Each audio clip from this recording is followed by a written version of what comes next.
अहिल्यानगरच्या कन्येने sir केले धवलागिरी. महाराष्ट्रातील एकमेव महिला. अहिल्यानगर जिल्ह्यासाठी अभिमानाची बातमी समोर आली आहे. श्रीरामपूरच्या कन्येने जगातील 7वे सर्वात उंच शिखर सर करून इतिहास रचला आहे. मंडळी, गिर्यारोहक आणि पोलीस निरीक्षक द्वारका डोके यांनी नेपाळमधील 8167 मीटर उंचीच्या माउंट धवलागिरी शिखरावर यशस्वी चढाई केली आहे. विशेष म्हणजे एव्हरेस्ट आणि लोत्से सर केल्यानंतर धवलागिरी सर करणाऱ्या त्या महाराष्ट्रातील पहिल्याच महिला ठरल्या आहेत. 18 एप्रिल रोजी दुपारी सुमारे 2:30 वाजण्याच्या सुमारास द्वारका डोके यांनी आपल्या सहकाऱ्यांसह हे शिखर गाठले.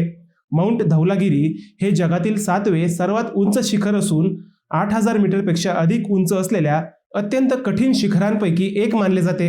या शिखराची चढाई सोपी नाही. तीव्र थंडी, सोसाट्याचा वारा, प्रचंड हिमवर्षाव आणि काली गंडकी दरीमुळे निर्माण होणारे आव्हानात्मक वातावरण यामुळे धवलागिरीची चढाई अधिक कठीण मानली जाते. म्हणूनच या शिखराला व्हाईट माउंटन असेही म्हटले जाते. विशेष म्हणजे शिखरावर पोहोचल्यानंतर त्यांनी ऑक्सिजन मास्क काढून राष्ट्रगीत आणि महाराष्ट्र गीत गायले. हा क्षण त्यांच्या आयुष्यातील आणि महाराष्ट्रासाठी अभिमानाचा ठरला. अहिल्यानगरच्या लेकीसाठी एक लाईक तर बनतोच.